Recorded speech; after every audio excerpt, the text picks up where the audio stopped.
আসসালামু আলাইকুম। আমি প্রফেসর ডাক্তার মোহাম্মদ লুৎফর রহমান, বিভাগীয় প্রধান শিশু বিভাগ, নওগাঁ মেডিকেল কলেজ। আমি আজকে শিশুদের খাবার সম্বন্ধে কিছু কথা বলবো। আমরা জানি বাচ্চাদের জন্মের পর থেকে প্রথম 6 মাস শুধুমাত্র মায়ের বুকে দুধ পান করাতে হয়, এক ফোঁটা পানিও দেওয়া যাবে না। এই 6 মাস মানে 180 দিন। এই 180 দিনের পর থেকে বুকের দুধের পাশাপাশি আমরা বাড়তি খাবার বা কমপ্লিমেন্টারি ফুড দিব, যেটাকে সম্পূরক খাবার বলে। তো এই সম্পূরক খাবার কি হবে এ নিয়ে বিস্তর মতো পার্থক্য আছে। কেউ কেউ বলে থাকেন ডিম সিদ্ধ করে ডিমের কুসুম নরম করে আমরা খেতে দেব। এরপরে আমরা অন্যান্য খাবার নরম করে, যেমন খিচুড়ি, চাল, ডাল, সবজি, ঝাল লবণ খুবই কম, তেল সামান্য একটু বেশি দিয়ে নরম করে খিচুড়ি রান্না করে বাচ্চাকে খাওয়াতে হবে। এছাড়া পরিবারের জন্য তেল দিয়ে রান্না করা খাবার, যেমন ভাত, ডাল, শাকসবজি, মাছ, মাংস, কলিজা, এগুলো খাওয়াবো। এছাড়াও আমরা শাকসবজি ও ফলমূল খাওয়াবো।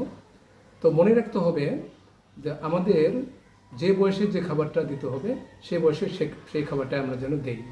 এবং অনেকে বলে থাকেন যে প্রথম যেদিন আমরা খাবার দিব, অর্থাৎ 7 মাসে পড়লে, সেটা হতে পারে পাকা কলা।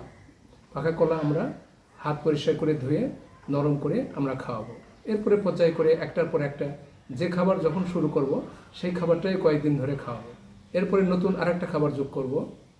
আর যদি আমরা একই দিনে সকালে এক খাবার, দুপুরে আরেক খাবার, বিকালে আরেক খাবার, এইভাবে এক সপ্তাহের মধ্যে সবগুলো খাবার আমরা দিয়ে দিই, তাহলে সেই বাচ্চা পরবর্তীতে দেখা যায় অন্যান্য খাবার সে গ্রহণ করতে চায় না। তাহলে বাচ্চাকে বুঝতে দিতে হবে যে খাবারটা যেটা দিব, উদাহরণস্বরূপ যদি বলি পাকা কলা খাওয়াচ্ছেন, তাহলে সেটাই 7 থেকে 10 দিন আমি খাওয়াবো। এরপরের সপ্তাহে হয়তো আমি কমলা বা মালটা খাওয়াবো। ফলমূলের ক্ষেত্রে আমরা যেন লক্ষ্য রাখি যে সমস্ত ফলের খোসা আছে, অর্থাৎ পেরিকাপ ফ্রুটস, যেমন মালটা, কমলা, কলা, এগুলোর মোটা আবরণ থাকে, সেগুলো ছিলে আমরা যদি খাওয়াই তাহলে বিষাক্ত ক্ষতিকর কেমিক্যাল থেকে আমরা শিশুকে নিরাপদ রাখতে পারি। তাই একবারে সব খাবার না দিয়ে পর্যায়ক্রমে এবং আস্তে আস্তে আমাদের খাবারগুলা খাওয়াতে হবে। আর সেই সঙ্গে লক্ষ্য রাখতে হবে বাচ্চাদের কিছু মুখরোচক খাবার আছে যে খাবারগুলো তারা পছন্দ করে, যেমন biscuit, chips, potato, juice, chocolate, chewing gum, এগুলো আমরা কখনোই দেব না। অনেক মা বাড়িতে সুজি, সাগু, বার্লি বা চাল পিষে সেই চালের আটা তৈরি করে সেই আটা বাচ্চাকে খাওয়ান, এটাও ঠিক না। এতে বাচ্চা পুষ্টি পায় না, বাচ্চার ওজন বৃদ্ধি পায় কিন্তু পুষ্টিহীনতায় ভোগে। তাই বাচ্চাকে আমরা সুষম খাবার দিব, অর্থাৎ যে খাবারে সবগুলো উপাদান সঠিকভাবে পরিমিতভাবে থাকে, এই ধরনের খাবার আমরা শিশুদের জন্য চয়েস করব। এছাড়াও ইদানিং আমরা মায়েদের মধ্যে লক্ষ্য করি তারা বাইরের খাবার, বিশেষ করে জাঙ্ক ফুড খাবার প্রতি ঝুঁকে যান।